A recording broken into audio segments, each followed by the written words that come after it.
চৰকাৰৰ জনস্বাস্থ্য বিভাগৰ এটা প্ৰকল্পত মই উপস্থিত আছো।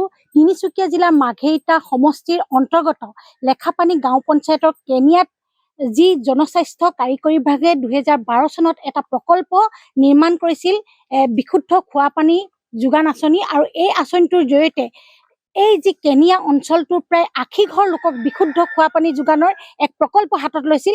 কিন্তু প্ৰকল্পটোৰ পৰা ৰাইজ মাত্ৰ এবছৰহে উপকৃত হ'ল। আমাৰ সৈতে আছে গাঁওখনৰ জ্যেষ্ঠ ব্যক্তি, তেওঁৰ পৰা আমি জানিব বিচাৰিম কেনেধৰণে আপোনালোকে এই প্ৰকল্পটোৰ পৰা উপকৃত হৈছিল। নমস্কাৰ, মোৰ নাম গিৰীন বুঢ়াগোহাঁই।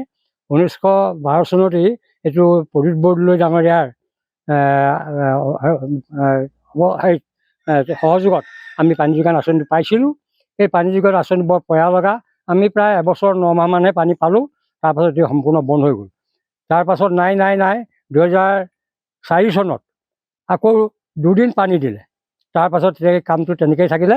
এতিয়া ইয়াৰ ৰাইজে এনেকুৱা অৱস্থা হৈছে, আমাৰ নদীলৈ ইয়াৰ পৰা 1.5 বা 2 কিলোমিটাৰ দূৰ, আৰু যিবোৰ কুঁৱা আছে আমাৰ ইয়াত 10 ফুট খান্দিলে পাথৰ ওলায়। গতিকে সকলোৱে পকা কুঁৱা বনোৱাটো সম্ভৱো নহয়। এতিয়া এনেকুৱা অৱস্থা পাইছোঁ, এই আমাৰ ৰ'দ দিওঁতেই 4-5 ঘৰ মানুহৰ এটা কুঁৱাত 4-5 ঘৰ মানুহে পানী খাব লগা হৈছে। গতিকে ইয়াৰ দ্বাৰা আমি অনুৰোধ কৰিছোঁ এই বিভাগটোক যাতে অতি সোনকালে আমাৰ ইয়াক এই জনসাধাৰণক পানী যোগানবোৰ সুবিধা কৰি দিয়ে, আমি অনুৰোধ জনালোঁ। হয়, আচলতে এই যি কেনিয়াবাসী ৰাইজে তেওঁলোকে একটুপি বিশুদ্ধ খোৱা পানীৰ বাবে এতিয়া হাহাকাৰ কৰিব লগা হৈছে। কাৰণ যিহেতু প্ৰকল্পটো ৰূপায়ণৰ কিছুদিনৰ পিছতেই বন্ধ হৈ পৰে, তাৰপিছতে তেওঁলোকে 4-5 ঘৰ মানুহে একেটা কুঁৱাৰ পৰা পানী খাব লগা এক পৰিৱেশৰ সূচনা হৈছে। আৰু যিহেতু খৰালি দিনত পানী শুকাই যায়, আৰু সেয়েহে প্ৰায় 1.5 কিলোমিটাৰ 2 কিলোমিটাৰ নিলগত গৈ তিৰাপ নদীৰ পানী তেওঁলোকে দৈনন্দিন কাম কাজৰ বাবে খোৱা বোৱাৰ বাবে ব্যৱহাৰ কৰিব লগা এনে পৰিস্থিতি সূচনা হৈছে। কি ক'ব, আপোনালোকে পানী নাই পোৱা ইয়াৰ পৰা? আমাৰতো আধা দূৰলৈও গৈছে পাইপটো, যোৱাই নাই আমাৰ ফালে। পানী পাইপে যোৱাই নাই।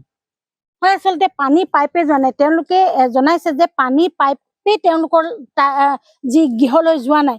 এনে পৰিৱেশৰ সূচনা হৈছে আচলতে অসম চৰকাৰৰ এই জনস্বাস্থ্য কাৰিকৰী বিভাগে ৰূপায়ণ কৰা কেনিয়াৰ এই প্ৰকল্পত। আৰু অনাগত সময়ত এই প্ৰকল্পটো যদিহে তেওঁলোকে পুনৰ যি উদ্ধাৰ কৰাৰ চেষ্টা কৰে বা প্ৰকল্পটো যদি পুনৰ প্ৰচলন কৰাৰ চেষ্টা কৰে, এই মেৰামতি কৰি, এতিয়া যিহেতু এই প্ৰকল্পটোত আমি উপস্থিত আছো, প্ৰকল্পটো এতিয়া হেলাই পুতি পেলাইছে।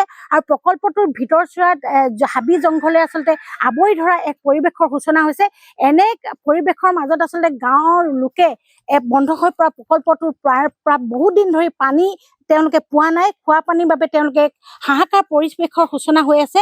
আৰু এই অসম চৰকাৰ যিটো জনস্বাস্থ্য কাৰিকৰী বিভাগ, এই বিভাগটোৱে কামে কাজে কিন্তু কোনো ধৰণৰ উন্নয়ন সাধন কৰিব পৰা নাই কেনিয়াবাসীক। আৰু অনাগত সময়ত কেনিয়াবাসী ৰাইজে অনুৰোধ কৰিছে যে জনস্বাস্থ্য কাৰিকৰী বিভাগে যদিহে এই প্ৰকল্পটো পুনৰ তেওঁলোকে মেৰামতি কৰি বা ৰাইজৰ সুবিধা হোৱাকৈ পানী পোৱাকৈ প্ৰকল্পটো পুনৰ উদ্ধাৰ কৰে, তেনেহ'লে এই যিসকল লোক তেওঁলোক যথেষ্ট উপকৃত হ'ব বুলি ক'ব পাৰি।